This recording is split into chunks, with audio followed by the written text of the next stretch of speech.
नमस्कार भैया जी, कल में आपका एक बार फिर स्वागत है। बातचीत के सिलसिले को जोड़ने के लिए एक बार फिर मैं यहां पर मौजूद। जी हां, जो सबसे चौंकाने वाली खबर थी मैं उसी से शुरू करता हूं और जिससे सब जूझ रहे हैं उसी खबर को मैं आगे बढ़ाते हैं।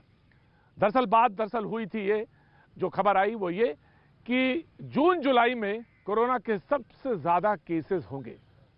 सब सुन के चौंके, लेकिन महाराष्ट्र और गुजरात में जो नंबर हैं और जो आंकड़े हैं वो अपने आप में बहुत चौंकाने वाले हैं। शायद इसीलिए जो यहाँ से अधिकारी हैं, यहाँ की जो आकलन टीम है, वो जमीन में हकीकत जानने के लिए आज मुंबई पहुंच गई है। मुंबई में वो ये जानेगी कि आखिर मुंबई में ऐसा क्या है कि जिससे सबसे ज्यादा केसेस वहां पे आ रहे हैं और उनको ठीक तरह से क्यों नहीं टैकल हो पाए, या कौन सी चीजें आगे आने वाली हैं जिसको बेहतर करें, जिसे महाराष्ट्र और खासतौर से मुंबई को टैकल किया जा सके। लेकिन अहमदाबाद अपने आप में एक केस बना हुआ है। इन दो जगह की खास बात चिंता की है। लेकिन इसी तरफ तीसरी जो बात है दिल्ली में, यहाँ भी लगातार जो है केसेस आ रहे हैं, बढ़ रहे हैं, तो ये चिंता का विषय है। लेकिन साथ में अपने आप में ये बात और कि जून जुलाई में कोरोना के केस सबसे ज्यादा होंगे। पहले ये सवाल देखते हैं, उसके बाद दूसरे सवाल की तरफ चलेंगे। ये सवाल पहला। दुकानों पर भीड़, सड़क पर गाड़ियों का रेला। अहमदाबाद में ये हड़बड़ी सरकार के उस ऐलान के बाद मची जिसमें सिर्फ दूध और दवा की दुकानों के अलावा सब बंद रखने की बात कही गई। गुजरात में 24 घंटे में कोरोना के 261 मरीज बढ़ गए। लेकिन देश में सबसे ज्यादा हालात महाराष्ट्र में खराब हैं। मुंबई की आर्थर रोड जेल में बंद कैदियों और पुलिस वालों को भी कोरोना हो गया है। यहाँ 50 से ज्यादा लोग पॉजिटिव पाए गए हैं। महाराष्ट्र में अभी तक कोरोना के 16,000 से ज्यादा केस सामने आए हैं। एक दिन में यहाँ 1200 से ज्यादा मामले सामने आए हैं। इसमें अकेले मुंबई में 10,000 से ज्यादा केस हैं।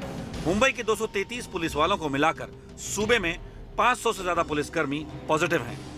उधर दिल्ली एनसीआर में अलग ही खेल दिखाई दिया। यूपी के गाजियाबाद नगर निगम ने दिल्ली जाकर कोरोना मरीजों का इलाज करने वाले डॉक्टरों से दिल्ली में ही रहकर इलाज करने को कह दिया। दिल्ली में इस वक्त कोरोना के 5,500 से ज्यादा केस सामने आ चुके हैं। देश में कोरोना के सबसे ज्यादा मामले महाराष्ट्र, गुजरात और दिल्ली में ही हैं। सवाल ये कि कोरोना के खिलाफ जंग में आखिर 3 बड़े शहरों में प्रशासन और जनता के बीच सहयोग क्यों नाकाम हो रहा है? प्रशासन के फैसले पे किसी ने मुझे मैसेज भेजा और कहा कि प्रतीक जी एक बात बताइए, देश में तो सेवा कर ही रहे हैं डॉक्टर, और अगर वो विदेश में भी जाके अगर लाना होता है यात्रियों को, भारतीयों को, अपने मुल्क के लोगों को, तो भी वो जाते हैं। और ऐसे में ये प्रशासन का सवाल कि आप वहीं रहें दिल्ली में, कैसा बेतुका है। जी हाँ, ये सवाल अपने आप में दिल्ली में है। लेकिन एक सवाल और भी लगातार देखा जा रहा, वो ये सड़क पे चलते हुए तमाम कामगार, तमाम वो मजदूर, दिहाड़ी मजदूर, तमाम वो शहर में जो आपके हमारे शहर को बनाते हैं, वो लगातार मिलते हैं। जब मैं शाम को यहाँ से लौटता हूँ तो अक्सर वो लोग मिल जाते हैं। मैं अक्सर गाड़ी रोक के उनसे बात भी करता हूँ। कल ही एक ऐसा परिवार मिला था जो झांसी जा रहा था। झांसी से बहुत सारे लोग दिल्ली में काम करने आते हैं, मजदूर हैं, वो वापस जा रहे थे। मैंने पूछा कैसे जा पाएंगे, पहुंच ही नहीं पाएंगे। बोले देखते हैं। मैंने कहा ट्रेन कहाँ चल रही, कोई इन्फॉर्मेशन, कोई बातचीत नहीं मालूम। निजामुद्दीन की तरफ वो चले जा रहे थे। और ये सवाल सिर्फ दिल्ली में नहीं है, मुंबई, सूरत, जी हाँ सूरत में तो ये और विकराल है। देखते हैं दूसरा सवाल। सड़क किनारे बैठे सैकड़ों मजदूर और उनके सामने हाथों में डंडे लिए खड़ी पुलिस। इन्हीं जैसे मजदूरों ने कभी आपके और हमारे आशियाने बनाए थे। लेकिन आज इस मुश्किल वक्त में ये प्रवासी मजदूर अपने आशियानों को लौटने के संघर्ष में लगे हैं। ये तस्वीरें गुजरात के सूरत शहर की हैं। 500 से ज्यादा मजदूर सड़क पर उतर आए। 5 दिन में ये तीसरी बार है जब मजदूरों का कहे जाने वाले सूरत शहर में ये कामगार सड़कों पर हैं। हंगामे की आशंका को देखते हुए अतिरिक्त पुलिस बल लगाया गया। इन मजदूरों की मांग है कि घर लौटने के लिए सरकार ज्यादा ट्रेन चलाए। लेकिन जिनको कोई रास्ता नजर नहीं आ रहा, वो रास्ते पर हैं। मुंबई से पैदल ही ये लोग यूपी में अपने शहरों की ओर निकल पड़े हैं।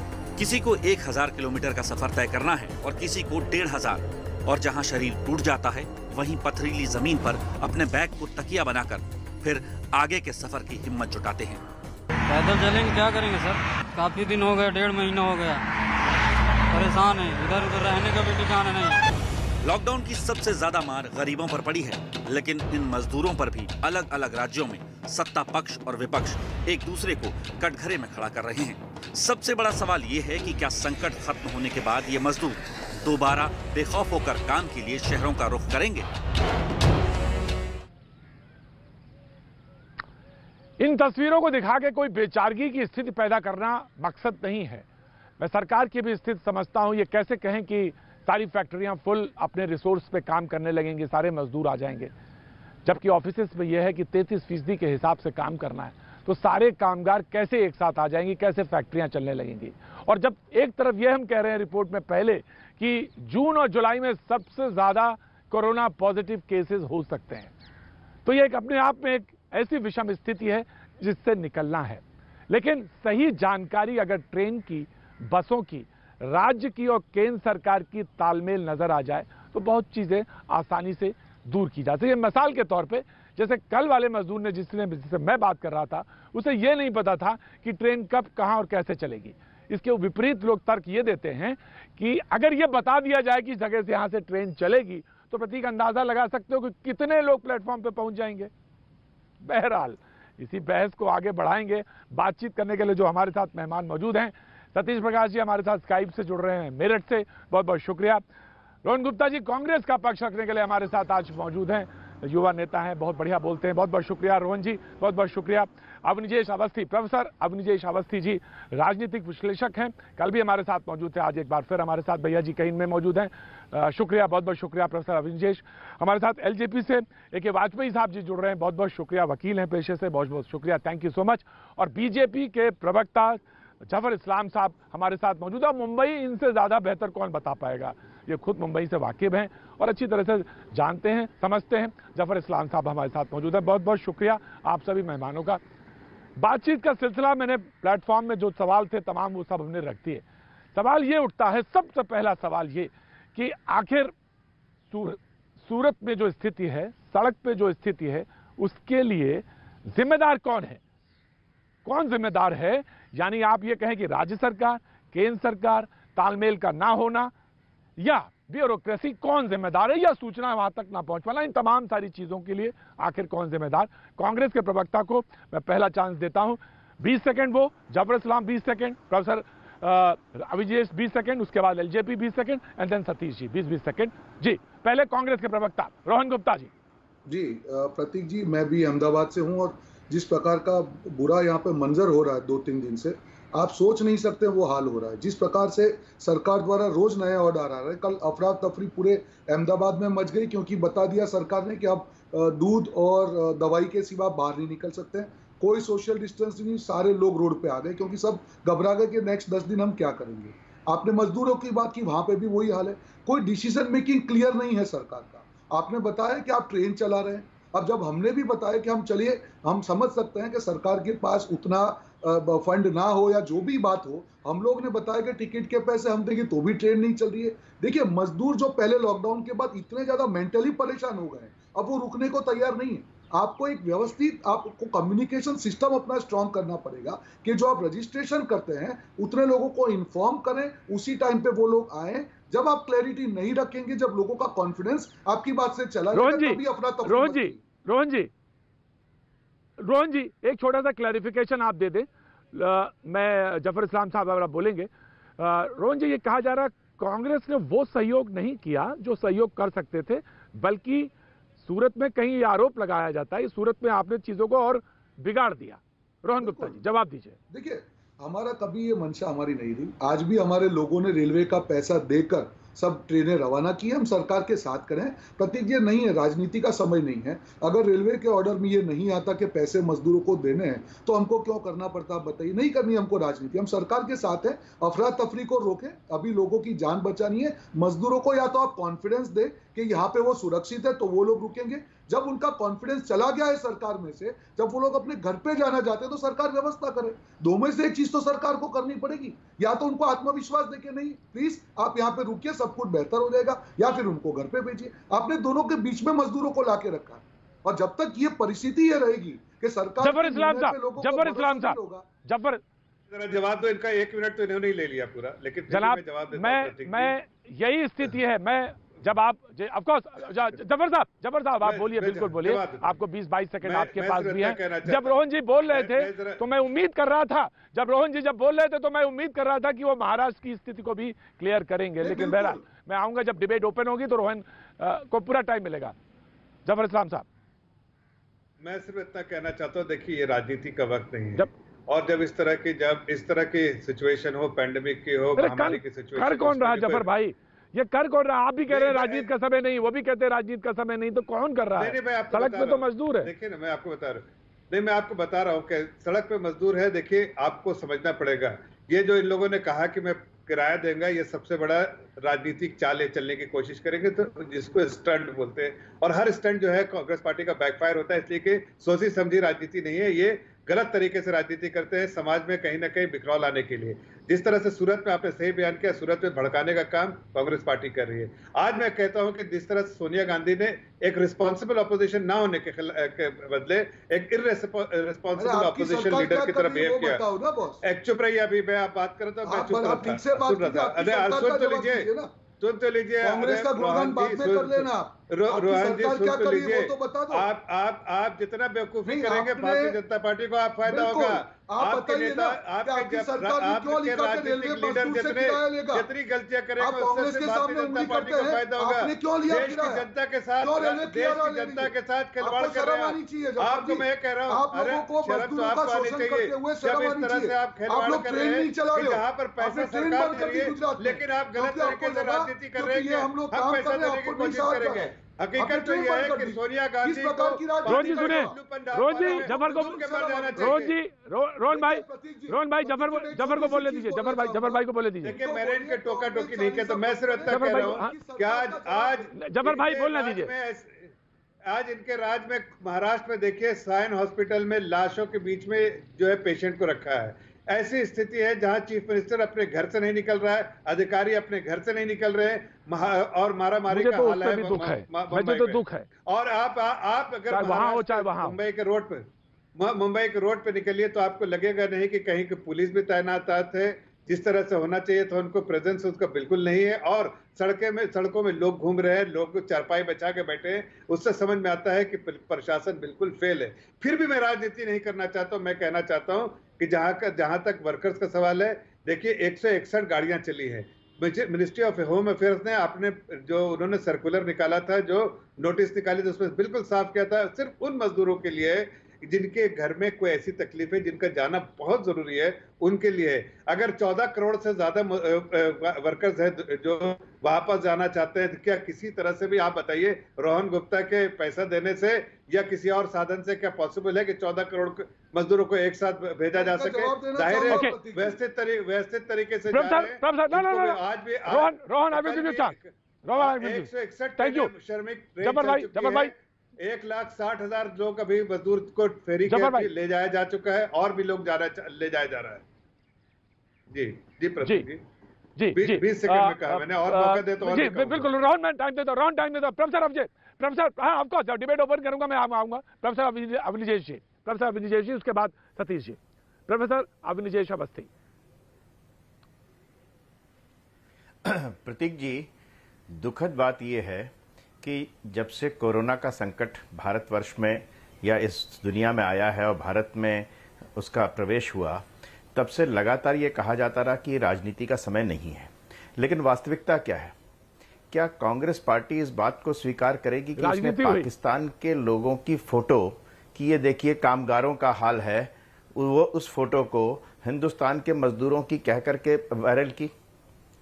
मैं कल भी ये कह रहा था और आज भी ये कह रहा हूं कि न सिर्फ सोशल मीडिया पर, टेलीविजन चैनलों पर भी जो लोग झूठ बोलते हैं उनके खिलाफ कार्रवाई करनी चाहिए। ये समय, आप इतने लंबे समय में सरकार के एक कदम का भी समर्थन किया हो, एक कदम का भी समर्थन किया हो अगर अपोजिशन ने, तो मैं स्वीकार करने को तैयार हूं कि राजनीति नहीं हो रही। लॉकडाउन होना चाहिए कि नहीं होना चाहिए, इस पर हुआ।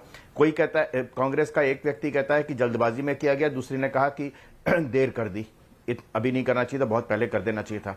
ये तमाम बातें जो हैं किसी भी समस्या का समाधान नहीं है। आज महत्वपूर्ण बात यह है, अगर आप बिल्कुल स्पष्ट रूप से देखेंगे तो उसमें आप सामान्य सी बात यह है कि आप ये देखेंगे कि कामगारों को अपने घर तक पहुंचाना एक समस्या का बात है। जितने माइग्रेंट एक स्टेट से दूसरे स्टेट में जाने वाले हैं, वो समस्या बड़ी विशाल है। वो सिर्फ सरकारी इसमें संयम की भी जरूरत है। एक साथ सब नहीं जा सकते। सबको लगता है कि पहले हम चले जाएं, उसके लिए भी इंतजाम की जरूरत है। सामान्य दिनों में ये असामान्य दिन है। सामान्य दिनों में इन दिनों जब वर्कर्स कामगार जो अपने घर जाया करते थे, गांव घर जाया करते थे, कटाई के वजह से, फसल की वजह से, खेती की वजह से, उस समय यहां पर कामगारों की दिक्कत होती थी और गाड़ियां भरी होती थी। तो ये तो असामान्य समय है और सोशल डिस्टेंसिंग, गाड़ी में भी 1/3 या 2/3 लोगों के जाने की व्यवस्था है।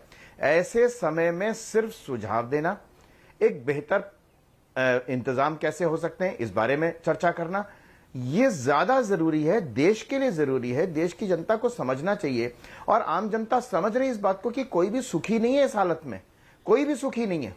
सिर्फ कामगार नहीं, प्रत्येक जनता के मन में आशंकाएं हैं, भय है, क्या होगा। बिल्कुल मैं आता हूं, डिबेट ओपन करूंगा, मैं आऊंगा। बिल्कुल रोहन में आ रहा हूं, रोहन आऊंगा। बिल्कुल सतीश जी, जून जुलाई में अभी पीक आने वाला है, ये आज एम्स के डायरेक्टर का बयान है। और जिस तरह से संख्या है, वो संख्या अपने आप में बहुत काफी है मजदूरों की। सवाल ये है कि सड़क पे जाते हुए, इस तरह से जाते हुए, जो अपने आप में एक खतरा बना हुआ है। और उन गांवों में अब केसेस आ रहे हैं जहां पहले सुनाई नहीं पड़ रहा था। तो ये एक अपने आप में बहुत चिंता की बात है। सतीश नहीं, देखो रोहन जी, आज मैं सवाल नहीं पूछूंगा, आज मैं थोड़ी सी कुछ मन की बात करूंगा। और मेरी जो प्रोफेसर साहब है अवस्थी जी और जो जफर भाई हैं, इन कुछ सवाल है सरकार से, मजदूरों की तरफ से, कि देखिए आज एम्स के डायरेक्टर जो बिरेरी साहब हैं, उन्होंने ये कहा है कि अगले आने वाले जून जुलाई के अंदर सबसे ज्यादा केसेस आने वाले हैं। तो इस देश का मजदूर बहरा है क्या? आवाज सिर्फ बीजेपी के लीडर या अमीरों को सुनाई देती है, टीवी की आवाज मजदूर को सुनाई नहीं देती। अरे मजदूर को भी तो अपनी सुरक्षा की गारंटी है या नहीं है? आप बताइए ना। मैं आज आपने एम्स के डायरेक्टर की बात सुनी थी आपने? नहीं, मैं पूछता हूँ आपसे, अरे भाई एम्स के डायरेक्टर के, अरे सुना कि नहीं, पहले ये बताइए। आप यहाँ पर सुन के बात कर रहे हैं। आपसे सुना है उन्होंने क्या कहा? अरे मैं तो आपसे पूछ रहा हूँ ना, नहीं आपसे पूछ रहा हूँ, आपने उनका स्टेटमेंट सुना है कि आपने? अरे आप सुनिए ना, पहले मैं आपसे पूछ रहा हूँ। आपके प्रधान, अरे सुनते रहते तो उन्होंने क्या बोला? उन्होंने कहा कि कितने हर लोग जफर भाई क्लियर कर दीजिए, जफर भाई क्लियर करिए, जफर भाई क्लियर कर दीजिए, जफर भाई क्लियर करिए, जफर भाई क्लियर करिए। सतीश जी क्लियर कर लीजिए, सतीश जी क्लियर करने दीजिए जफर भाई को बयान। Satish ji cool down, Satish ji cool down. होके बात करना चाहिए। सतीश जी नहीं, आप सुन लीजिए, सतीश जी राजनीति कर रहे हैं। सतीश जी सुनिए ना, और डाउन करिए वो। सतीश जी नहीं, वॉइस डाउन करिए। काम कर रहे हैं देश में। जफर भाई क्लियर करिए बयान इसका। देखिए उन्होंने ये कहा, आप सही बयान बताइए। जफर भाई सही बयान बताइए। कहा कि बहुत सारे सही बयान बताइए करते मैं उन्होंने कहा कि मैं ये नहीं बता सकता पीक करेगा कब करेगा। अलग अलग मैथमेटिकल मॉडलिंग होती है, मॉडलिंग के अलग अलग रिजल्ट आते हैं और रिजल्ट में कोई जून जुलाई में बताता है, कोई मई भी बताता है, इसलिए कहना मुश्किल है कि कब होगा। ये उन्होंने कहा हो सकता है जून जुलाई हो सकता है ये हो, इस तरह से उन्होंने कोई सर्टेनिटी के साथ नहीं, वो मॉडलिंग के कॉन्टेक्स्ट में बोल रहे थे। हकीकत तो यह है कि जितने सारे मॉडलिंग को अगर निकालिए, सब मॉडलिंग का ये था कि मिड ऑफ मई में जो है वो जो चेन ब्रेक हो जाएगा मिड ऑफ मई में, जो कि इसलिए लॉकडाउन को बढ़ाया गया था और कम्युनिटी स्प्रेड नहीं होगा। हकीकत यह भी है कि आज देखिए इतने दिन के बाद इतनी ज्यादा टेस्टिंग भी बढ़ी, उसके बावजूद आप जो है जफर भाई कुल मिला के, जफर भाई मैं एक बात कह रहा हूं, जफर भाई कुल मिला के जफर भाई कुल मिला के खतरा अभी टला नहीं है ना, खतरा अभी टला नहीं है ना कुल मिला के, चाहे वो मिड मई में हो, चाहे जून में हो, चाहे जुलाई में हो। खतरा है कि इससे जिस तरह से निकल रहे हैं, आ रहे हैं, वो अपने आप खतरे को बयां कर रहे हैं। इसीलिए मुंबई में टीम भेजी गई है ग्राउंड रियलिटीज चेक करने के लिए। तमाम खतरे बने हुए हैं, मैं लौटूंगा अभी एलजेपी के प्रवक्ता ने नहीं बोला, 20 सेकंड उनके हैं, उसके बाद डिबेट ओपन है। वक्त एक छोटे से ब्रेक का, ब्रेक के बाद मैं फिर हाजिर होता हूं।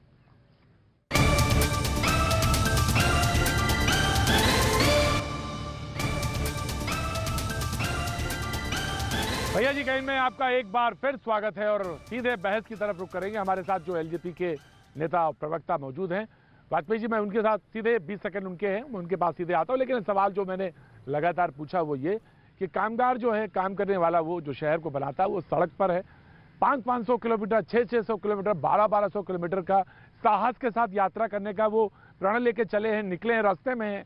ट्रेनें चल रही हैं, बसें चल रही हैं। राज्य सरकार कहती है कि हम काम कर रहे हैं, केंद्र सरकार कह रही है हम पूरे तालमेल के साथ काम कर रहे हैं। लेकिन कहाँ खींचतान है, इससे हमारा जो कामगार है वो परेशान है। डॉक्टर्स का भी सवाल है, उसको भी लेकर हम बराबर सवाल उठाते रहते हैं। लेकिन वाजपेयी जी 20 सेकंड आपके करिए, उसके बाद डिबेट ओपन करते हैं। फिर सबसे पहले आपका वक्तव्य, फिर उसके बाद डिबेट ओपन। जी मैं आता हूं, सतीश जी मैं आता हूं आपके पास, आता हूं। Of course I welcome Satish ji, पहले वाजपेयी जी को बोलने दीजिए। जी देखिए प्रतीक जी, ऐसा है, ये जो सड़क पे मजदूर जा रहे हैं 1000 किलोमीटर, 500 किलोमीटर, 1300 किलोमीटर, ये दिल में अंदर जाके घाव की तरह चुभता है जब इस तरह के सीन देखे जाते हैं। लेकिन इसके साथ ये भी सच्चाई है। बहुत अच्छी बात कही आपने, बहुत अच्छी बात कही राज्य में, ये बहुत अच्छी बात कही, बहुत अच्छी बात कही। नहीं प्रतीक जी, बात नहीं, ये हकीकत कह रहा हूँ, ये हकीकत कह रहा हूँ। हम लोग मजदूरों के साथ जिए हैं, मजदूरों के साथ जीते हैं, उनके लिए काम करते हैं। देखिए हो क्या रहा है कि जिस राज्य में माइग्रेंट मजदूर हैं, उस राज्य की जिम्मेवारी ये बन जाती है कि उनको बाकायदा खाना मिले, राशन मिले और उनका रहने का इंतजाम हो। अगर वो सही तरीके से हो जाए तो इतनी भगदड़ ना मचे। देखिए अभी तक 160 ट्रेन हम लोग चला चुके हैं और करीब 1,65,000 मजदूर साथी अपने घर भी पहुंच गए हैं। घर पहुंचने से पहले क्वारंटाइन में जाएंगे 21 दिन के लिए। देखिए हमारी सरकार बड़ी सेंसिटिव है। सबसे पहला काम हमने क्या किया, 1,70,000 करोड़ का पैकेज दिया मजदूर साथियों के लिए, मनरेगा के लिए। हम लोगों ने क्या किया है कि 40,000 करोड़ का राशन, जो एडिशनल राशन देते हैं, 82 करोड़ मजदूर साथियों के लिए अभी तक जा चुका है।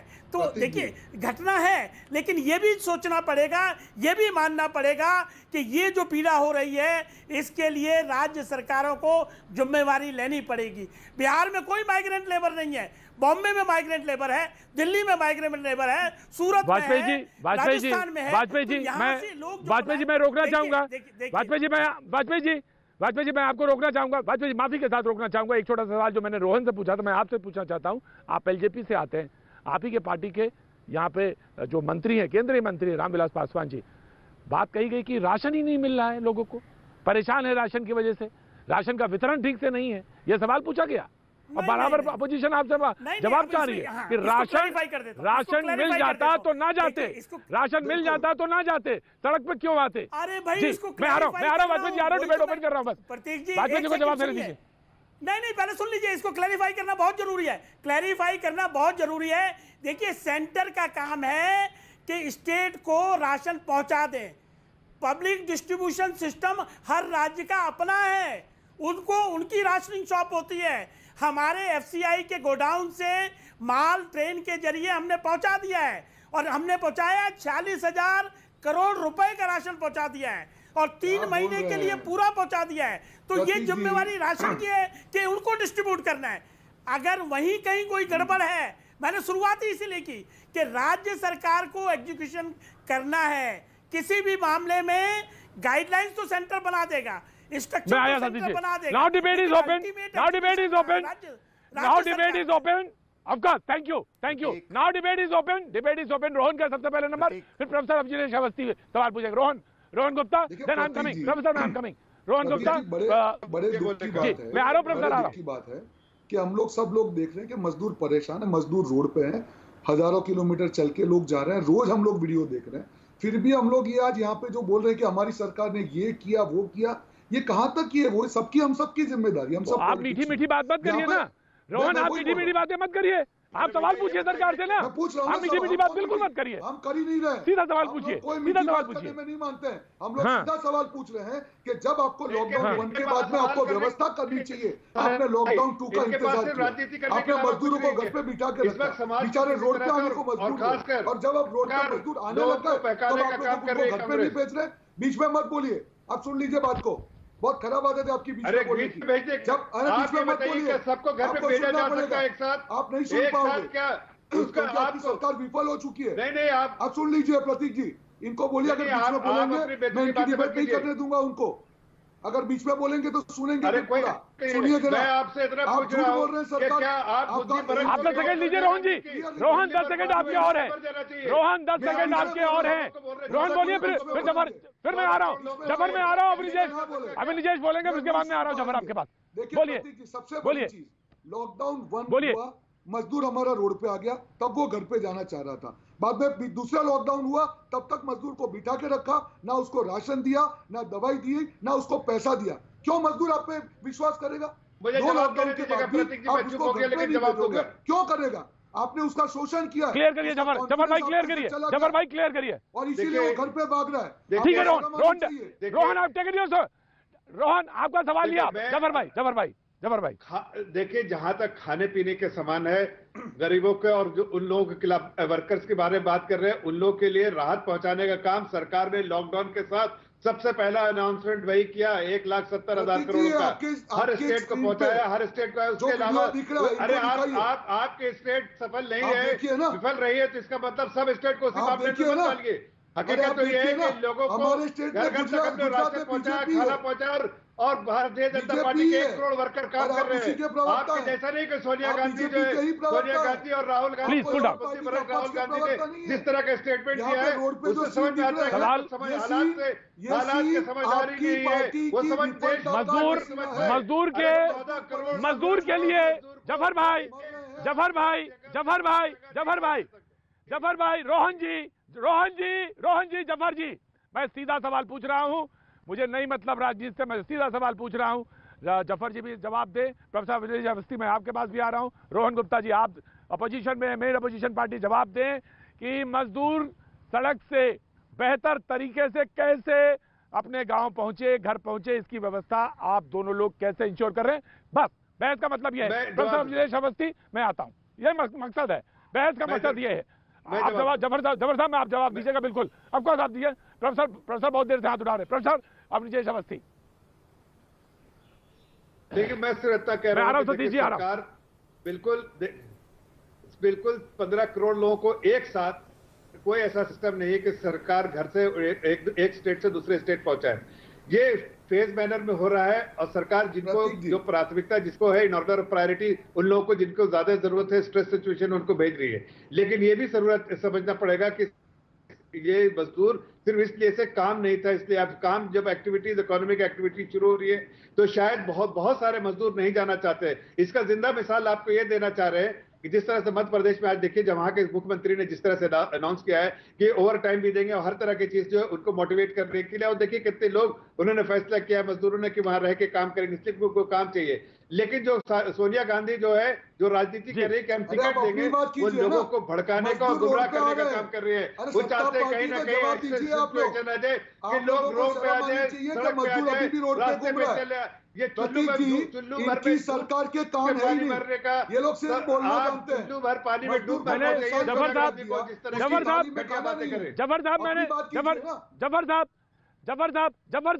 जफर साहब मैंने ऑपरेटिंग पोर्शन लिया आपकी पूरी बात का कि मध्य प्रदेश सरकार बेहतर काम कर रही है, ओवर टाइम देने का उससे वादा किया। ऑफकोर्स मैंने आपका ऑपरेटिंग पॉइंट दिया, मैं इसी बहस को आगे इसमें रखूंगा। ऑफकोर्स आप रोहन बढ़ा दिएगा, आप अपने, अगर राजस्थान में कोई बात हो जो बेहतर पॉइंट निकल के आ रहा और कोई दूसरी सरकारें सीख सकती हैं इससे, तो आप जरूर बताइएगा। प्रोफेसर अवनिजेश अवस्थी बहुत देर से हाथ मिला रहे हैं, डिबेट में आने दीजिए, उनको भी आने दीजिए। प्रोफेसर अवनिजेश अवस्थी, नहीं इसका जवाब मैं सतीश आ रहा हूँ, इसके बाद आ रहा हूँ। सतीश आ रहा हूँ, मैंने हाथ देख लिया। प्रतीक, यहाँ पर टेलीविजन चैनल में बैठ करके ये बात बहुत अच्छी लगती है कि राजनीति नहीं करनी चाहिए, लेकिन जब देश के प्रधानमंत्री ने और खाद्य मंत्री रामविलास पासवान जी ने कहा कि किसी भी तरीके की कमी नहीं है, हमारे पास बफर स्टॉक है, एफसीआई के गोदाम भरे पड़े हैं, कोई भी व्यक्ति इस देश में चिंता ये ना करे कि देश में किसी भी तरीके की राशन की कमी होने वाली है। राशन सबको दिया जा रहा है, उसके बावजूद कहां होती है? अभी कहा ना, एक राजस्थान का विधायक पूछ के कहता है कि आपको अशोक गहलोत पसंद है या नरेंद्र मोदी पसंद है। एक महिला ने कह दिया नरेंद्र मोदी पसंद है, जाओ राशन छोड़ जाओ। ये हो रहा है स्टेट्स में। इसको कहते हैं राजनीति। राजनीति इसको कहते हैं। किसकी सरकार? राजनीति इसको कहते हैं। राजनीति इसको कहते हैं कि कहा गया कि विदेशों से फ्री में लोग लाए जा रहे हैं हवाई जहाज में, और यहां से लोगों से पैसा लिया जा रहा है। सच्चाई क्या है? जो विदेशों से आ रहे हैं उनसे पैसा लिया जा रहा है, और यहाँ पर कामगारों से पैसा कौन ले रहा है? कामगारों से पैसा ले रहा है महाराष्ट्र सरकार। एक टेस्टिंग के लिए 500 रुपए ले रही है, जिसकी कोई रसीद नहीं है। कहाँ जाएगा वो पैसा? इतना बड़ा घोटाला कर रही है महाराष्ट्र सरकार, जिसका कोई हिसाब किताब नहीं है। यह है राजनीति, इससे बाहर आना चाहिए। 28,000 कैंप लगे हैं हाईवेज पर, 28,000 कैंप, जहां पर खाना है, सैनिटेशन की सुविधा है, उनके खाने पीने रहने की सुविधा की गई है कि अगर आप पैदल भी चल पड़े तो आप जहां पर हैं वहीं पर आपको सुविधा मिलेगी। यह होता है सरकारी काम, यह है सरकारी व्यवस्था। नहीं, मैं सतीश जी नाउ रिस्पॉन्ड। सतीश जी मैं आ रहा हूँ, रोहन आ रहा हूँ। सतीश जी देखो प्रतीक जी, मुझे 1 मिनट अपनी बात करने का मौका दिया और उसके बाद यही बोले। देखो, जल्दी इस देश का मजदूर जो है, इस देश का मजदूर राजनीतिक ढोल है, जिसे एक तरफ से कांग्रेस पीटी और एक तरफ से बीजेपी पीटी। मजदूरों का दुर्भाग्य ये है कि 90% मजदूर जो है वो सामाजिक रूप से कमजोर वर्गों से आते हैं। और सुनिए, अरे जफर साहब सुनिए, आप अपने लोगों को किस तरह से इस्तेमाल करते हैं वही बता रहे हैं। ये बसपा नहीं है। जफर भाई बोलने दीजिए, जफर भाई बोलने दीजिए उन्हें। सुनिए जफर भाई बोलने दीजिए, सुनिए, जफर भाई बोलने आप एंकर है, एक सवाल आपसे पूछ लो। आप एंकर है, सवाल का जवाब दोगे?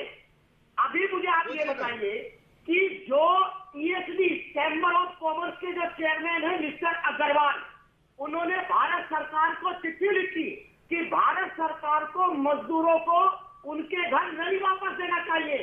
जब तक इस देश का उद्योगपति नहीं चाहेगा कि मजदूर वापस जाए, सरकार उनको बंधक बना करके रखेगी। और जफर साहब सुनिए, 14 करोड़ मजदूर है, इस देश की लोकतांत्रिक व्यवस्था है। बहुजन समाज पार्टी के बारे में जफर साहब ने जवाब दे दीजिए। ये देश स्वतंत्र है, ये देश स्वतंत्र है, मजदूर स्वतंत्र है, गुलाम नहीं है किसी का। नहीं, जवाब दीजिए जफर साहब जवाब दीजिए। ये देश स्वतंत्र है, मजदूर भी स्वतंत्र है, गुलाम नहीं है किसी का। जफर साहब बिल्कुल सही जवाब दीजिए। बहुजन समाज पार्टी की जिस तरह से मुखिया और उनके साथ जो दुखिया लोग, मुखिया के साथ दुखिया लोग रहते हैं, उसी चीज को यहाँ बयान कर रहे हैं। हकीकत तो ये है, मजदूर के साथ भारत सरकार खड़ी है, भारत सरकार भारतीय जनता पार्टी खड़ी है, पूरी पार्टी हम उनके साथ खड़े हैं। और ये बिल्कुल गलत के शिकार बने। हमने उनके जाने का नजरिया है, जो जाना चाहते हैं डिस्ट्रेस सिचुएशन में है उनके साथ। अगर कोई, मैं एक बात कर, मैं आ रहा हूँ, रोहन आ रहा हूँ, मैं आ रहा हूँ, रोहन आ रहा हूँ। मैं एक बात कर, मैं सतीश मैं आ रहा हूँ, वाजपेयी जी आ रहा हूँ। Just give me 5 second Satish ji, Vajpayee ji give me 5 second, Vajpayee ji give me 5 second बस। मुझे मैं ये नहीं कह रहा हूँ इस पैनल में कोई संवेदनशील नहीं है, सारे बेहद संवेदनशील लोग हैं और जिम्मेदार लोग बैठे हैं। मैं ये नहीं कह रहा हूँ कि मैं सबसे ज्यादा संवेदनशील हूँ, भावुक आदमी हूँ, मैं ये बिल्कुल कतई नहीं कह रहा हूँ। पर यकीन मानिए, जो वाजपेयी जी ने बात कही थी, जो सेंटेंस था, वो सेंटेंस मैं कहना चाह रहा था। आज आंसू आ जाते हैं जब छोटे छोटे, मैंने कल जो बच्चा देखा है, 4 साल का बच्चा, वो बिटिया हाथ में अंगूठा पकड़े हुए माँ की चलिए, माँ के ऊपर बोझ है। आप यकीन मानिए, आप इस शहर में रहते हैं, आप कोई काम करते हो, आपका दिल पसीज जाएगा। और अगर ये बहस हो रही हो, कोई बहस देख रहा होगा मजदूर, अलबत्ता तो उसके बाद टाइम नहीं होता, लेकिन अगर वो घर जाने की सोच रहा होगा, अगर वो देख रहा होगा तो कहेगा या तो ये लोग निरा मूर्ख बना रहे हैं, या जो ये शख्स सामने मैं बोल रहा हूं ये हमको मूर्ख समझता है। मैं ये जानना चाहता हूँ, वाजपेयी जी नाव आप बोलिए, वाजपेयी जी बोलिए, अब आप बोलिए। प्रतीक जी जफर साहब, आज सुबह की ये घटना है, करीब 1:30 बजे हमारे पास तमिलनाडु से फोन आया। तमिलनाडु में 650 बिहार के मजदूर साथी फंसे हुए हैं। अब वहां हमने जब फोन करके बात की, और हमारे अध्यक्ष चिराग पासवान जी ने जब बात की तो ये पता चला कि यहाँ पे 650 मजदूरों की लिस्ट तो बन गई है, लेकिन राज्य सरकार लिस्ट ट्रेन को नहीं दे पाएगी जब तक कि 1200 मजदूर नहीं होंगे। तो अब 1200 के मजदूर का इंतजार किया जा रहा है। तो हमने कहा भाई 800 नहीं हुए, 800 हुए, 650 हुए, उनको भेज दीजिए। तो देखिए उसमें ये प्रैक्टिकल प्रॉब्लम है। देखिए अरे एक सेकंड सुनिए ना, अरे सुनिए रोहन बाबू सुनिए, देखिए तो ये प्रैक्टिकल प्रॉब्लम भी आ रही है। रोहन बाबू सुन लो, रोहन बाबू ये बात आ रही है। रोहन बाबू let's solve the problem. Rohan बाबू प्रॉब्लम को सॉल्व करते हैं, प्रॉब्लम सॉल्व करते हैं। रोहन बाबू सुन लो जरा यार, आप राजनीति करते रहते हो, विरोध करते रहते हो और कहते हैं हम नहीं करेंगे। देखिए रोहन आप ऐड करिएगा, मैं ये कह रहा हूँ, आप ऐड करिएगा, आप अहमदाबाद से आते हैं, आप जरूर ऐड करिएगा। बात करी कि राज्य सरकारों की जिम्मेवारी ज्यादा है। राज्य सरकारों ने अगर 1200 का फिक्स कर दिया कोटा, उससे पहले नहीं जाएंगे। वो कहते हैं 1200 पता नहीं कब होंगे और वो निकल पड़ते हैं। तो देखिए फौरन एक सेकेंड अरे रुको ना सतीश बाबू, एक सेकेंड रुक जाओ, एक सेकेंड रुक जाओ।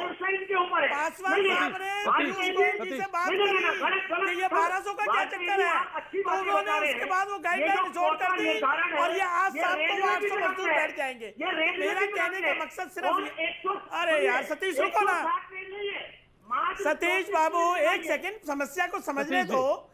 मजदूर साथी भी प्रोग्राम देखते हैं। देखिए वो प्रॉब्लम अब सॉल्व हो गई।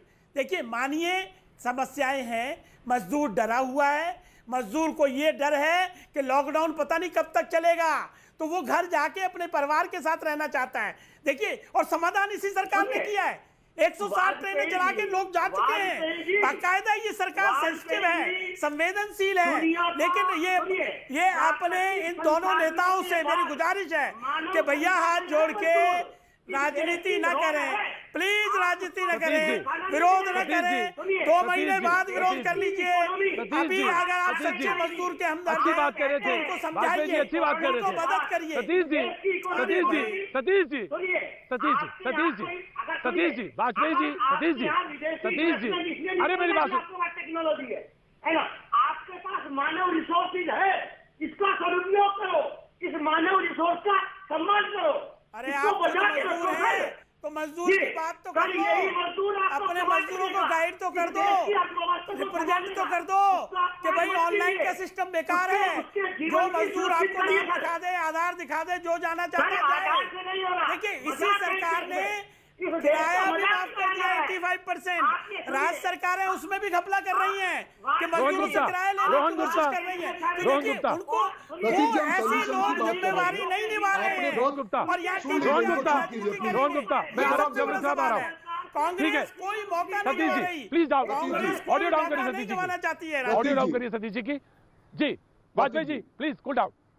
रोहन गुप्ता प्रतीक जी, मैं जवाब बहुत सिंपल पॉजिटिवली देना चाहूंगा। पहली बात आपने जो बताया, मजदूरों को इनके पास भी कैडर है, कांग्रेस के पास, ये अपने कैडर को भेजे, उनकी मदद करें। हम लोग तो सरकारें कर ही रही है। देखिए केंद्र सरकार और राज्य सरकार का कोऑर्डिनेशन भी है, लेकिन राज्य सरकार के एग्जीक्यूशन में दिक्कत आ रही है, जिसकी वजह से ये स्थिति बन रही है। और इसीलिए मैंने एग्जांपल दिया कैसे चिराग बाबू ने अपना सारा इंतजाम करवाया। वाजपेयी जी रोहन की बात सुन लीजिए, वाजपेयी जी रोहन गुप्ता की बात सुन लीजिए, वाजपेयी जी रोहन गुप्ता की बात सुन लीजिए। मैं इतना कह रहा हूँ प्रतीक जी, जो सोल्यूशन की बात की, देखिए आपने बताया, आपने सही बताया कि मजदूर परेशान है, एक माता बच्चों को कंधे पे लेके जा रहे हैं। सवाल तो है, कोई ये नहीं बोल सकता है कि परेशानी नहीं है। पहली बात, उसका सोल्यूशन क्या है? आज मजदूर की परेशानी क्या है प्रतीक जी? अगर उसको खाना ठीक से मिल जाए, अगर उसके, ये सिर्फ अनाज की बात नहीं है प्रतीक जी, आप कोई घर चलाना हो तो सिर्फ अनाज से नहीं होता, उसके दूसरे भी दवाई के खर्चे होते हैं। उसकी जेब में थोड़ा कैश आ जाए और थोड़ा तीसरा उसको एश्योरेंस मिल जाए। अरे बीच में मत बोलिए ना, सुन लीजिए ना, सुन लीजिए प्लीज। अरे केंद्र सरकार ने पैसे दिए, ये भी तो बताइए। सुन लीजिए ना, मैं आ रहा हूं उस पे। आखिरी चीज, अगर उसको लगेगा कि सिचुएशन नॉर्मल हो रही है, उसकी जॉब मिल जाएगी, वो कहीं छोड़ के नहीं जाएगा। ये तीनों चीजों में सरकार के पास 1 महीने का समय था कि जनता का और मजदूरों का विश्वास जीते। आज 2 लॉकडाउन के बाद भी अगर मजदूर रोड पे आ रहे हैं, इसका मतलब है ये लोग जहां पे है वहां पे ये खुश नहीं है, उनको पीडीएस का अनाज नहीं मिल रहा है। अरे तो वही तो हम कह रहे हैं कि राज्य सरकार प्रॉपर इंतजाम नहीं कर पा रही है, और खास तौर से वो सरकार है जो कांग्रेस की सरकार है। देखिए महाराष्ट्र की सरकार ने, चीफ मिनिस्टर ने रेल टिकट के पैसे कैसे वसूल किए मजदूरों से, राजस्थान की सरकार ने कैसे पैसे वसूल किए, ये कौन जवाब देगा? ये जवाबदेही आपकी है। अरे भाई रोहन बाबू गलत गुमराह न करिए, ये जवाबदेही आपकी है, आप जवाब दीजिए। आगे बढ़ाऊंगा, सवाल तब तक बढ़ाइए कि कैसे निपटेंगे कोरोना वायरस से, जो आने वाला समय है, वक्त है, वो कितना खतरनाक है, इसे कैसे निपटा जाएगा, इस पर करेंगे बात वक्त छोटे से ब्रेक का।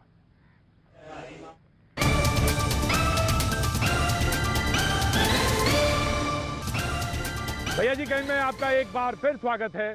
बातचीत के सिलसिले को आगे बढ़ाएंगे। 10 शहर ऐसे हैं देश में जो चिंता का विषय बने हुए हैं। मुंबई, अहमदाबाद, दिल्ली पहले, दूसरे, तीसरे नंबर पे। खासतौर से आज एक सरकारी टीम मुंबई गई, खासतौर से इस अध्ययन के लिए ग्राउंड जीरो पे गई कि आखिर क्या वजह है कि मुंबई में ये आंकड़े बढ़ रहे हैं, बढ़े हुए हैं, इनको कैसे टैकल किया जाए। पहले ये सवाल, बहस पर फिर से लौटते हैं। दुकानों पर भीड़, सड़क पर गाड़ियों का रेला। अहमदाबाद में ये हड़बड़ी सरकार के उस ऐलान के बाद मची जिसमें सिर्फ दूध और दवा की दुकानों के अलावा सब बंद रखने की बात कही गई। गुजरात में 24 घंटे में कोरोना के 261 मरीज बढ़ गए, लेकिन देश में सबसे ज्यादा हालात महाराष्ट्र में खराब हैं। मुंबई की आर्थर रोड जेल में बंद कैदियों और पुलिस वालों को भी कोरोना हो गया है। यहाँ 50 से ज्यादा लोग पॉजिटिव पाए गए हैं। महाराष्ट्र में अभी तक कोरोना के 16,000 से ज्यादा केस सामने आए हैं। एक दिन में यहाँ 1200 से ज्यादा मामले सामने आए हैं। इसमें अकेले मुंबई में 10,000 से ज्यादा केस हैं। मुंबई के 233 पुलिस वालों को मिलाकर सूबे में 500 से ज्यादा पुलिसकर्मी पॉजिटिव हैं। उधर दिल्ली एनसीआर में अलग ही खेल दिखाई दिया। यूपी के गाजियाबाद नगर निगम ने दिल्ली जाकर कोरोना मरीजों का इलाज करने वाले डॉक्टरों से दिल्ली में ही रहकर इलाज करने को कह दिया। दिल्ली में इस वक्त कोरोना के 5,500 से ज्यादा केस सामने आ चुके हैं। देश में कोरोना के सबसे ज्यादा मामले महाराष्ट्र, गुजरात और दिल्ली में ही हैं। सवाल ये कि कोरोना के खिलाफ जंग में आखिर 3 बड़े शहरों में प्रशासन और जनता के बीच सहयोग क्यों नाकाम हो रहा है। जी हाँ, लगातार परेशानी बढ़ती जा रही है। 3 शहर बहुत मुसीबत का कारण बने हुए हैं। सरकार को सोचने के लिए बाध्य किया कि आखिर इनसे कैसे टैकल किया जाए। सवाल भी यही है कि आखिर यहाँ पे आंकड़े कम क्यों नहीं हो रहे हैं। हालांकि जब आज प्रेस कॉन्फ्रेंस हो रही थी एम्स में, तो डायरेक्टर ने कहा कि आप जैसा सोचते हैं कि आंकड़े को कंटेन कर लेंगे, एक ही जगह रुके रहेंगे या ये ग्राफ नीचे चला जाएगा, ऐसा होता नहीं है, ये ग्राफ बढ़ता है। तो इस पे तमाम सारे बिंदु हैं, तमाम सारे मेडिकल एक्सपर्ट्स हैं, लेकिन बहस इस बात पर थी कि तमाम एक बड़ी आबादी मजदूरों की जो है वो शिफ्ट कर रही है। एक शिफ्ट से मतलब है सड़क पर है और वो अपने गाँव की तरफ जाना चाहते हैं, पैदल ही चल दिया है। कुछ लोग ट्रेन पर हैं, ये बात सही है, कुछ लोग बस से सफर कर रहे हैं, लेकिन बहुत सारे लोग ऐसे भी हैं जिन्होंने 1500, 1200, 500, 600 किलोमीटर पैदल चलना शुरू कर दिया है। और ये चिंता का विषय है, क्योंकि यहाँ पे अगर कोई कैरियर है, एसिम्प्टोमेटिक है और कैरियर है और पहुंच गया बगैर चेक किए, तो मुसीबत बढ़ेगी और बढ़ेगी, उन गांवों तक जाएगी जो कि दिखाई पड़ रही है। तो ऐसे में कैसे टैकल किया जाए, ये एक विषय बहुत महत्वपूर्ण है। जफर इस्लाम साहब, बिल्कुल आपका जफर, आपके पास ही आ रहा हूं। जफर इस्लाम, देखिए, सबसे पहले तो मैं पिछले सवाल का जवाब देकर जो डिस्कस कर रहे थे ब्रेक जाने से पहले, मैं पूछना चाहता हूं रोहन गुप्ता जी से कि रोहन बाबू ये बताइए कि सोनिया गांधी जी जो लोगों को भड़काने का और गुमराह करने का अनाउंसमेंट कर दिया कि टिकट का पैसा देंगे, आपकी सरकार हमने दी है, नासिक और नागपुर, हम तो देने को तैयार है। नासिक और नागपुर महाराष्ट्र में, नासिक और नागपुर महाराष्ट्र में, और कोटा जो है राजस्थान में, दोनों जगह आपकी सरकार है। अवैध तरीके से ये आपकी सरकार की नीयत में खोट है। ना अनाज दे पा रहे हो, ना नौकरी दे पा रहे हो, ना उसको कोरोना से बचा पा रहे हो, पूरी तरह फेल हो चुके हो। वो गुजरात हो, वो केंद्र सरकार हो, पूरी तरह फेल हो आप लोग। पूरे देश ने देख लिया कोरोना में क्या आपकी सरकार की हालत हुई है। मैं तो अहमदाबाद से हूँ, 3 ऑफिसर को बदल दिया, कहीं कोरोना रुकने का नाम नहीं ले रहा। कैसी बढ़ती जा रहा है, 49 लोग मर चुके हैं। क्या किया आपकी सरकार ने?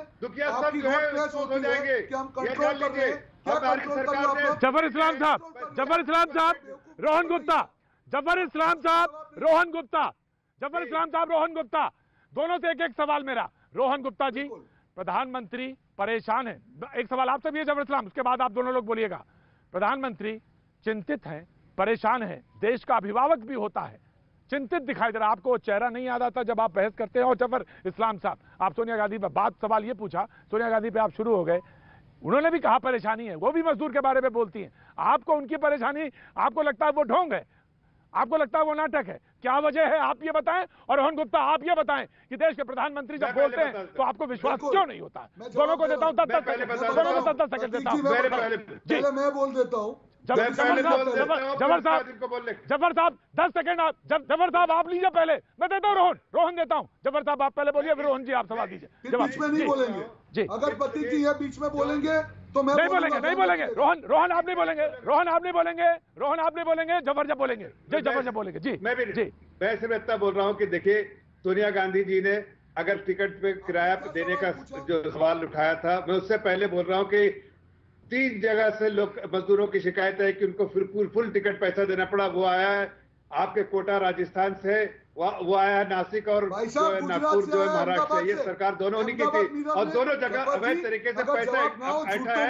इसीलिए मैं कह रहा हूँ कि एक जगह ढोंगी की तरह वो ढोंग बजा रहे हैं, रोहन जफर को बोलने दीजिए, रोहन जफर को बोलने दीजिए, रोहन जफर को बोलने दीजिए, जफर को बोलिए जी। जफर बोलिए, जल्दी बोलिए, जल्दी बोलिए। ये कह रहा हूँ कि ये जो बिल्कुल नाटक है कि यहाँ पर आप इस तरह के अनाउंसमेंट कर रहे हो और एक तरह से अवैध तरीके से पैसा है, आपकी सरकार ऐठ रही है। जहां तक देखिए, देश में प्रधानमंत्री ने सबसे पहले अनाउंसमेंट किया गरीबों के लिए 1,70,000 करोड़। ये इसलिए किया कि गरीबों को किसी तरह, बार बार कहा कि किसी तरह से भी कमी नहीं है, देश के हर कोने कोने तक पहुंचाने का काम करेंगे।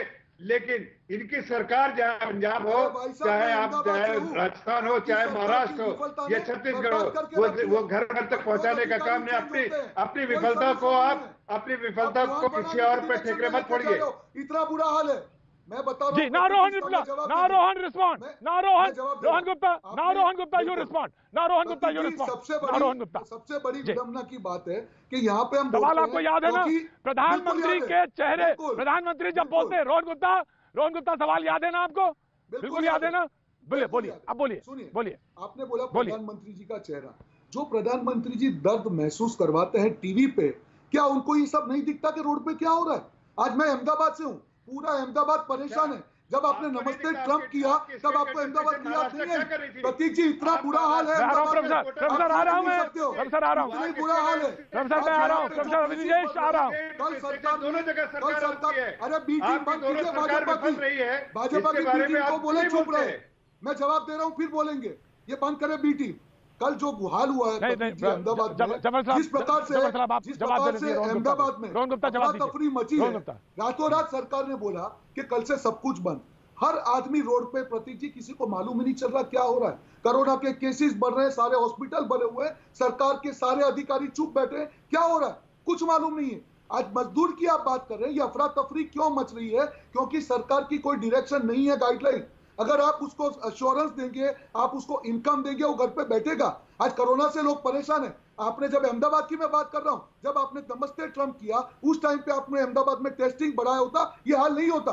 आज टेस्टिंग कितनी हो रही है गुजरात में? 4,500 टेस्टिंग हो रही है दिन की।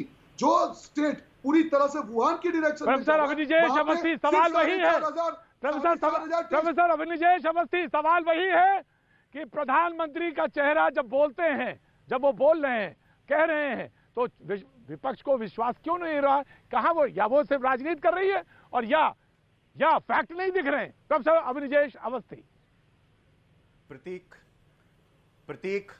प्रतीक, सबसे महत्वपूर्ण बात है कि इस देश की 130 करोड़ जनता और विश्व का समूचा समुदाय नरेंद्र मोदी के प्रति जिस आभार को, वो अभूतपूर्व है।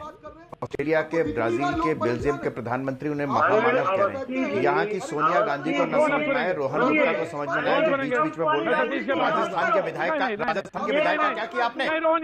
क्या किया राजस्थान के विधायक को? पार्टी से निकाला आपने, झूठ बोला आपने। और प्रतीक मैं बता दूं इंफॉर्मेटिक, ये इसके साथ साथ एक झूठी अफवाहें कि देश में हजारों लोग भूख से मर रहे हैं, ये कांग्रेस पार्टी फैला रही है। कांग्रेस पार्टी, रोहन आप बहुत बड़ी पार्टी के, रोहन आप बहुत बड़ी पार्टी के प्रवक्ता हैं, रोहन आप बड़ी पार्टी के प्रवक्ता हैं, रोहन आप बड़ी पार्टी के प्रवक्ता हैं, जिम्मेदार पार्टी के प्रवक्ता हैं। अच्छा बोलते हैं रोहन, आप बहुत अच्छा बोलते हैं। प्लीज जिम्मेदार नहीं है वो पार्टी, प्रोफेसर को बोलने दीजिए। वो पार्टी जिम्मेदार नहीं है बिल्कुल भी। जवाब दीजिएगा, ना पार्टी जिम्मेदार है ना उसके प्रवक्ता जिम्मेदार है। जिस पार्टी का विधायक राशन लेने के लिए मोदी और गहलोत का नाम पूछता हो, वो पार्टी जिम्मेदार नहीं हो सकती है। छोटी पार्टी ऐसे समय में इतनी घटिया गिरी हुई राजनीति कर रही है जिसका कोई जवाब नहीं। मैंने प्रतीक कल भी आपसे पूछा था, वो भीलवाड़ा के लिए देने के लिए वो सारा क्रेडिट ले रही, वो क्रेडिट रोहन ये तरीका नहीं, रोहन बाबू, जयपुर में लागू किया। रोहन बाबू बोलने दे। नहीं सतीश नहीं, अभी सवाल नहीं, पहले कंप्लीट करने दिए प्रोफेसर को। Professor of course I will give you time, आप डिस्टर्ब कर रहे हैं प्रोफेसर।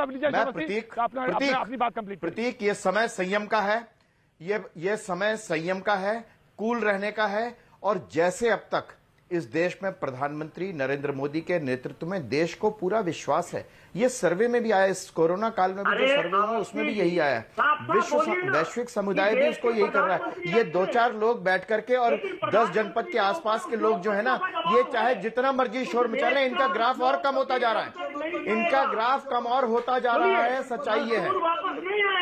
बीजेपी के बीच में आपको शर्म आनी चाहिए।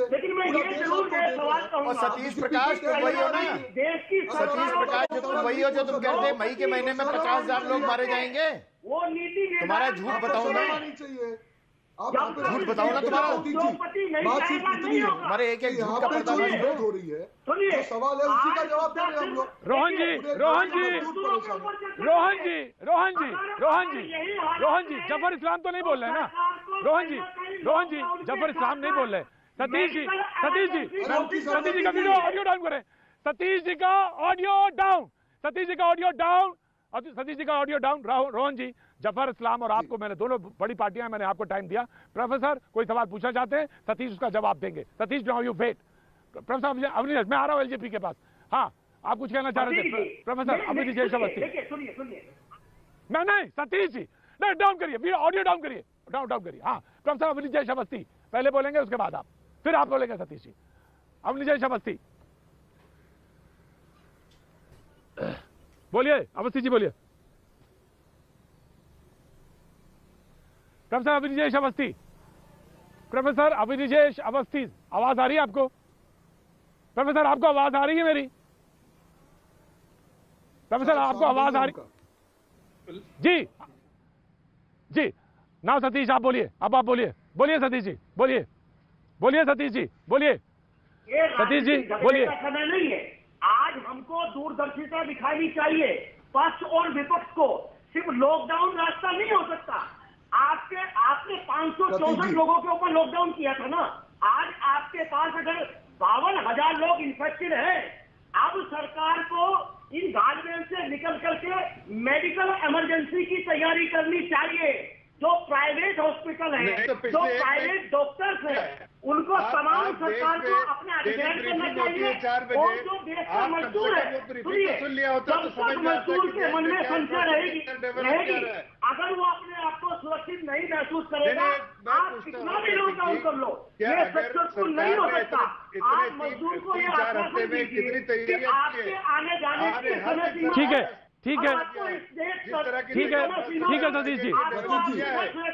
सतीश जी, जफर इस्लाम कुछ बोलना चाह रहे, मैं आ रहा हूँ, रोहन आ रहा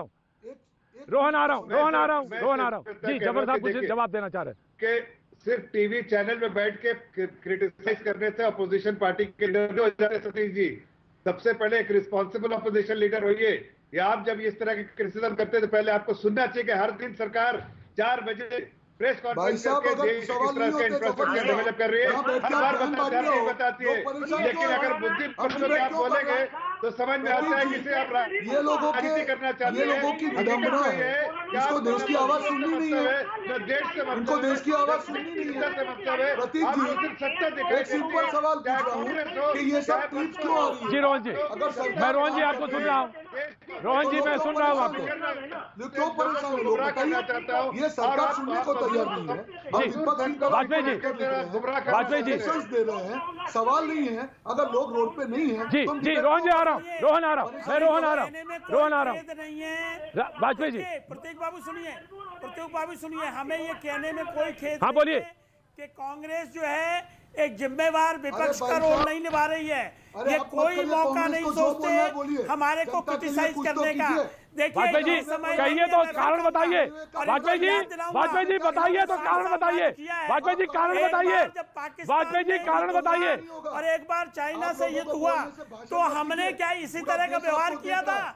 हमने इनकी हाँ में हाँ मिलाई थी, हमने हर जिम्मेवारी की विपक्ष की भूमिका निभाई थी। ये महाराष्ट्र में इनकी सरकार है, 500 रुपए टेम्परेचर से जो चेक होता है उसके चार्ज कर रहे हैं। ये डॉक्टर से सर्टिफिकेट बनवाने के 1000 रुपए चार्ज कर रहे हैं। कहाँ से मजदूर लाएगा 1000 रुपए? कहाँ से 500 रुपए लाएगा? ये उसका नतीजा है। मजदूर को रोहन गुप्ता, रोहन गुप्ता, नाउ रिप्लाई, रोहन गुप्ता, रोहन गुप्ता, अगर आप 500 रुपए चेकिंग के नहीं देंगे, 1000 रुपए रोहन गुप्ता, रोहन गुप्ता, प्रतीक जी सबसे बड़ी चीज हम लोग यहाँ पे जब डिबेट कर रहे हैं, जब सवाल है तभी तो डिबेट कर रहे हैं प्रतीक जी।